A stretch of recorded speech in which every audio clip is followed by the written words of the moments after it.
Well, how well stocked your ambulance is may mean the difference between life and death. More of them are carrying advanced equipment. Laura Landro is here to tell us all about it. I said well stocked. It makes me think of a mini bar. Right. That might be good too, depending on the ailment. That's not bad. You get a little vodka, those little vodka bottles will help you. You may need it to help resuscitate you. What is the actual equipment, though, you're talking about? Well, it's a combination of two things. It's training. You really want them to know what they're doing, and it's also some advanced equipment.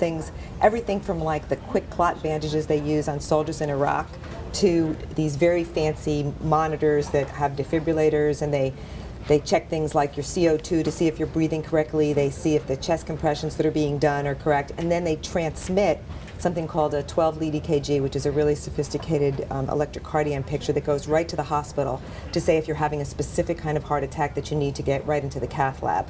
So it's a lot of sophisticated equipment now. Not everybody has it or can afford it. One thing I've always wondered is who's running the ambulances? I mean, is it the hospital? Is it a private third party? Is it the city or the state? Well, it's funny. Somebody said to me, if you've seen one EMS system, you've seen one EMS system. Yeah. Everybody's different. There's usually a state agency that's coordinating this. And of course, you call your 911 dispatcher, and very quickly, the first responders are typically the fire department. The fire department usually has emergency medical technicians who are trained in the most basic life support. Sometimes they have paramedics who are the more skilled ones. And then you have ambulance crews. They might be hospital ambulance crews, they might be city ambulance, and they might be private. So you've got a combo platter of things that And could be you sort of don't get to choose often who comes to you when you hit 911. I mean, I suppose you could say, you want this specific ambulance if you had the choice, or if somebody wasn't right there, desperate for care, but mostly it's done either on a rotation or by contract for geographic areas. Because it seems like this could alter the competitive landscape for these types of services and ambulances. If some of them are more equipped, you spoke to some of them who really ramped up. It's not cheap to do that. No, I mean, one of these fancy monitors cost about $25,000, and then there's a fee to transmit things and have modems and all of that.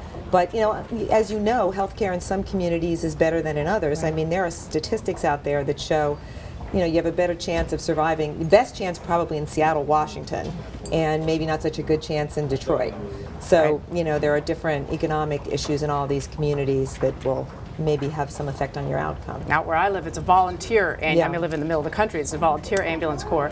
I wonder, in terms of the types of services they're doing, some of the people you talked to who were saved by the advanced technology, was it mostly on the heart front where they were able to sort of screen what was happening, get an advanced image to the hospital, so because time is always of the essence? Also, the most important thing that people forget is CPR and bystander CPR. That what we can do. A lot of times now 911 operators will tell you what to do over the phone, and you don't have to give mouth to mouth anymore. Right. You can go right to the chest compressions, continuous chest compressions, and that can really help. There is a lot of evidence that is a way better survival chance, just getting the CPR before somebody gets there to do the more sophisticated things, and maybe doing a defibrillator if you've got a shockable rhythm.